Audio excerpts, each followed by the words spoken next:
మన ఎక్స్పెక్టేషన్స్ తారుమారవడంతో పారు రుద్రని కాదు అనుకుంది. ఇప్పుడు తన తప్పు తెలుసుకుని తిరిగొచ్చింది.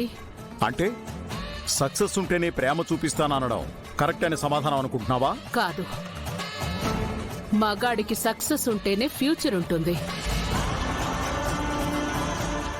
ఆ ఫ్యూచర్ మీద నమ్మకంతోనే ఏ ఆడపిల్లైనా ఆ మగాడితో 7 అడుగులు వేస్తుంది.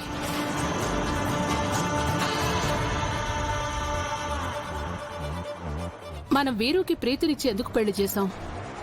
తను బిజినెస్ లో గాని పొలిటికల్ గా గాని మన ఫ్యామిలీ క్యాలిబర్ని లీడ్ చేయగలడనేగా. స్నేహకి పెళ్లి చేయాలంటే కూడా అన్ని విధాలా పర్ఫెక్ట్ గా ఉన్న కుర్రాన్నే కదా చూసి పెళ్లి చేసేది. పారు కూడా అదే ఆలోచించింది. ఒక స్టార్ లో వెలిగిన మన రుద్ర సడన్ గా క్వశ్చన్ మార్క్ లా అయిపోయాడు.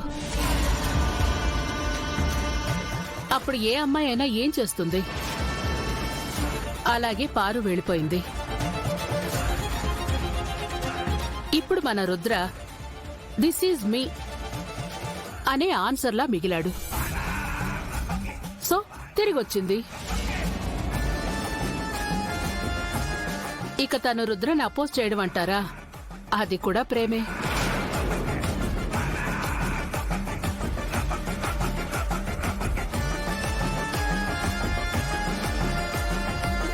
కొందరు సారీ చెప్పి కలుస్తారు, కొందరు అరిచి చెప్తారు, కొందరు గొడవపడి చెప్పాలి అనుకుంటారు. ఇంకా చాలు శకుంతల, నువ్వు తనని ఎందుకు సమర్థిస్తున్నావో, తన సంబంధం ఎందుకు ఫిక్స్ చేశావో, మమ్మల్ని అందరినీ ఎందుకు ఒప్పించాలని చూస్తున్నావో నాకేం అర్థం కావట్లేదు. నీకు రుద్ర కంటే తనే ఎక్కువైపోయిందా? నేను తన గురించే సపోర్ట్ చేస్తున్నానని ఎవరు చెప్పారు? నేను రుద్ర గురించి ఆలోచించే ఈ నిర్ణయం తీసుకున్నాను. పారు తనని వదిలేసి వెళ్లిపోయిన తర్వాత రుద్ర తన జ్ఞాపకాలతో నలిగిపోయాడే గాని తనని మర్చిపోయి వేరే అమ్మాయిని చూసుకోలేదు. కనీసం ఆ ఆలోచన కూడా రానివ్వలేదు. ఎందుకంటే తను పారు దగ్గరే ఆగిపోయాడు. రుద్రకి పారు తనని వదిలేసి వెళ్లిపోయిందన్న కోపం తప్ప తన మీద ద్వేషం లేదు. మొదటి ప్రేమ అంత తేలిగ్గా మాసిపోదు. అందుకే thank you so much both of you. మీరు లేకపోతే అసలు ఇంతవరకు వచ్చేది కాదు. నాకిప్పటికీ కలలానే ఉంది. ఎందుకేంటి? రుద్రని అపోజ్ చేస్తూ నేను చేసింది 1-2 కాదు కదా. తన ప్రేమని కాదని వెళ్లిపోయాను. తనకి కెరీరే లేదని అవమానించాను. తను ఒక ఎక్స్ ఛాంపియన్ అంటూ క్రిటిసైజ్ చేశాను. చివరికి అకాడమీని స్టార్ట్ చేస్తుంటే అడ్డుకున్నాను. ఇన్ని చేసినా కూడా నాతో రుద్ర పెళ్లి కొప్పుకున్నాడంటే కలలానే ఉంది. మరి అయితే నువ్వు థ్యాంక్స్ చెప్పాల్సిందే శకుంతల అత్తయ్యకి. రుద్రబాబు గారు తన మాటకి కట్టుబడి ఉన్నాడు కాబట్టే నీతో పెళ్లికి ఓకే చెప్పాడు. అఫ్ కోర్స్ శకుంతల ఆంటీ దగ్గర రుద్ర లాక్ అయ్యేలా పావులు కదిపింది మాత్రం మీరే కదా. ఈ మాట ఎవరైనా విన్నారంటే ఇంకేం లేదు, మా ఇద్దరిని బ్లేమ్ చేస్తారు. ఎందుకంత భయం? వింటే వినని అడిగిన వాళ్ళకి తగిన సమాధానం చెప్పుకోవచ్చులే. చెప్పచ్చు, బట్ మీ పెళ్ళయ్యేంత వరకు మనం కొంచెం స్టేబుల్గా మెయింటైన్ చేయాలి. ఎందుకంటే శకుంతలత్తయ్య మనసు మారడానికి క్షణం పట్టదు. మేమేదో ఈ ఫ్యామిలీకి ఫేవర్ చేయొచ్చనే బిల్డప్తో తన నీ వరకు వచ్చేలా చేసి పెళ్లి ప్రపోజల్ పెట్టేలా చేశాం. ఇందులో మా స్వార్థం ఉందని డౌట్ వచ్చిందో ఫినిష్. అర్థమైంది.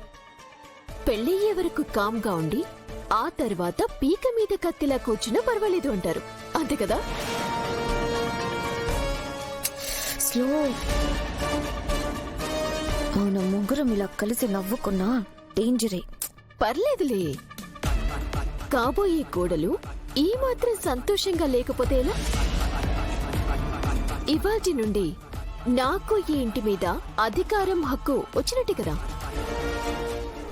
బై ద వే, ఇంట్లో నా కోసం స్పెషల్ గా రూమ్ ఒకటి అరేంజ్ చేయమని చెప్పాలి. అదేంటి, రుద్రబాబు గారి రూమ్ ఉంది కదా, పెళ్ళయ్యాక అదే నీ రూమ్ కూడా. No way. నాకు నా ప్రైవసీ చాలా ఇంపార్టెంట్. హస్బెండ్ అయినా సరే నా స్పేస్ నాకుండాలి. దట్టు నేనిక్కడే ఉంటాననే గ్యారంటీ కూడా లేదు. మా అన్నయ్యతోనే ఎక్కువగా ఉంటాను. అప్పుడప్పుడు వచ్చిపోతూ ఉంటాను. మరి రుద్ర? నేనెక్కడ ఉంటే తను అక్కడే. నా చుట్టూ కాదు కాదు కాదు, నా వెనకాలే తిరుగుతూ ఉండాలి. రుద్ర నీ చుట్టూ తిప్పుకుంటే ఓకే. పెళ్ళైన కొద్ది రోజుల వరకు తనకి ఫేవర్గా ఉన్నట్లే బిహేవ్ చేయి. తను కంప్లీట్ గ్రిప్లోకి వచ్చాక నీ ఇష్టం వచ్చినట్టు ఆడించు.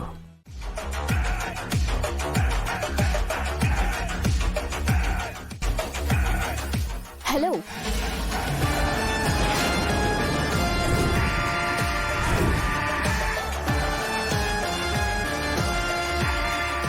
ఈ పొగరబోతంటే ఇక్కడికి వచ్చింది.